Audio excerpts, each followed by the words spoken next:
সর্বশেষ আরেকটা ছোট্ট গুরুত্বপূর্ণ বিষয় বলি, আমাদের এখনকার যে পরিস্থিতি চলতেছে, স্বাভাবিক ভাবে নির্বাচনী এবং পলিটিক্যাল ব্যক্তি যারা আছেন, পলিটিক্যাল পার্টি যারা আছেন, তাদের একটা সুন্দর এবং গুরুত্বপূর্ণ সময় চলতেছে, ঠিক কিনা বলেন? আমাদের দেশ পরিবর্তনের সুন্দর একটা সুযোগ আমাদের হাতে আসছে। প্রতি 5 বছর পর পর আমাদের দেশের মধ্যে এমন একটা সুযোগ আছে, ঠিক না? এই সুযোগের মধ্যে অনেকে আমার কাছে অনেক প্রশ্নগুলো করেন, তো সব প্রশ্নগুলো সবারকে সমানভাবে দেওয়া যায় না। যেহেতু অনেক মানুষ প্রশ্নগুলো করেন, আপনাদের সবার সামনে আমি প্রশ্ন উত্তর কয়েকটা দিয়ে দিই।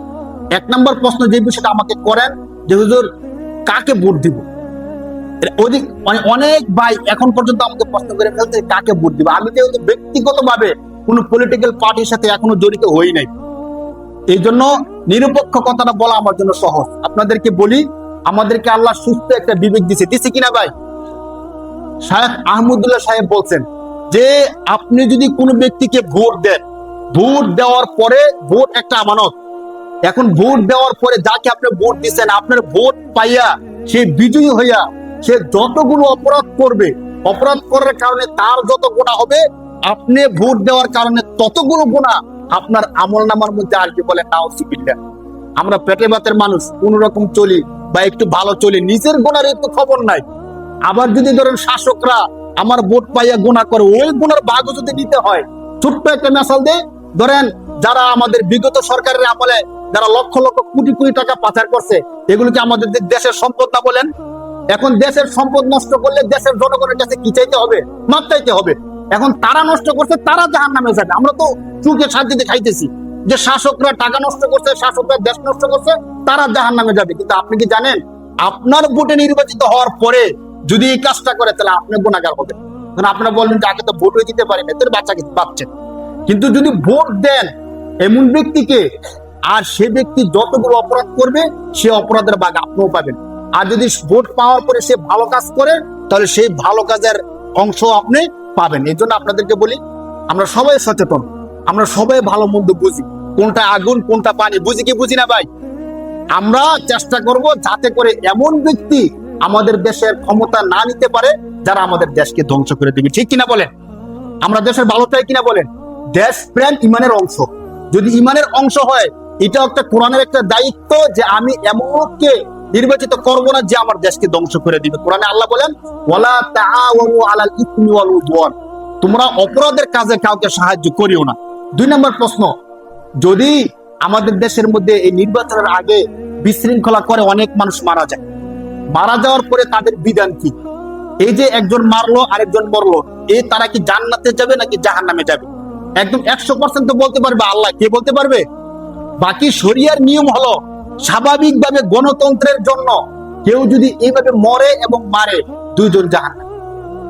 অতএব আমি যেন এমন কোন কারণে না মরি না মারি যার কারণে দুইজনে কই যাইতে হয়, জাহান্নামে যাইতে হয়। আমার জীবনের দাম আছে, আর মারা যাওয়ার পরে যদি আমাকে জাহান্নামে যাইতে হয়, তাহলে আমাকে বাঁচাইবে কে? দুনিয়ায় জেলখানায় গেলে নেতা আমাকে ছুটে নিয়ে আসবে, জাহান্নামে গেলে কোন নেতা ছুটাইবে? তো আমরা যারা এই কাজগুলো করবো, একটু সতর্ক থাকবো। 3 নম্বর কথা হলো, নির্বাচনের আগে অনেকে আমাদেরকে টাকা দেয় ভোট দেওয়ার জন্য, অথবা মিছিল করার জন্য, অথবা চা খাওয়ায়। এগুলো শরীয়তের কোন দৃষ্টিতে পড়ে? ভোট একটা আমানত, সঠিক মানুষকে সমর্থন দেওয়া আমার দায়িত্ব। এটা আমার কি ভাই? দায়িত্ব। দায়িত্ব পালন করার জন্য টাকা নেওয়া হারাম। অতএব কোনো ভাই যদি এই ভোট দেওয়ার জন্য 500 টাকা নেন, 1000 টাকা নেন, 10,000 টাকা নেন, যত টাকাই নেন, সম্পূর্ণ টাকাটা হারাম। সম্পূর্ণ টাকাটা কি ভাই? হারাম। এই কথার মাধ্যমে কিন্তু যারা নির্বাচন করবে তাদের অনেক টাকা বেঁচে যাবে। সহজ কথা হলো, টাকা দেওয়া এবং টাকা নেওয়া সম্পূর্ণ কি ভাই? হারাম। আপনি যদি মনে করেন 500 টাকা ইচ্ছে করে দিচ্ছে, আমি কি জোর করে নিছি? ইচ্ছে করে দেখ, যে কোনো ভাবে দেখ, আপনার টাকা নিবেন কেন? তাকে আপনার সমর্থন দিবেন, সে আপনার ভালো কাজ করবে, দেশের উন্নয়ন করবে। অতএব কোনো টাকা পয়সা নেওয়া সম্পূর্ণ কি ভাই? হারাম। আমরা নিঃস্বার্থে এমন মানুষকে সমর্থন দিব যে আমার জন্য, আমার দেশের জন্য, ইসলামের জন্য ভালো কাজ করবে, ঠিক কিনা বলেন? যারা দেশের ক্ষতি করবে, যারা জনগণের সম্পদ নষ্ট করবে, আমরা তাদেরকে সমর্থন দিব না। শরিয়ার পক্ষ থেকে কোরআনের দৃষ্টিতে এই কথাগুলো আপনাদেরকে জানাই দেওয়া আমার দায়িত্ব ছিল, আমি জানাই দিলাম। বাকি আপনাদের যে সুস্থ বিবেক আছে, ওই বিবেক দিয়ে আপনারা কাজ করবেন। আমরা আল্লাহর কাছে দোয়া করি, আল্লাহ তাআলা যেন, যেহেতু অনেকদিন পর পর আমাদের সুযোগটা আসে, আল্লাহ তাআলা যেন এমন ব্যক্তিদেরকে আমাদের দেশের দায়িত্ব দেন, যারা দায়িত্ব পাওয়ার পরে আমাদের দেশকে অনেক বেশি উন্নত করবে। বলে আল্লাহুম্মা আমিন। যারা আমাদের দেশের সম্পদের জনগণের হক আদায় করবে, আল্লাহ তাআলা যেন এমন ব্যক্তিকে আমাদের দেশের শাসন ক্ষমতার মধ্যে বসায়, সে যেই হোক। বলেন আল্লাহুম্মা আমিন। কোন ব্যক্তির প্রতি, কোন দলের প্রতি, কোন গোষ্ঠীর প্রতি আমাদের কোনো বিদ্বেষ নাই। ভালোকে আমরা সমর্থন করব এবং মন্দকে আমরা না বলবো, ঠিক কিনা বলেন? আল্লাহ তাআলা বুঝার তৌফিক দান করুন, বলি আমিন।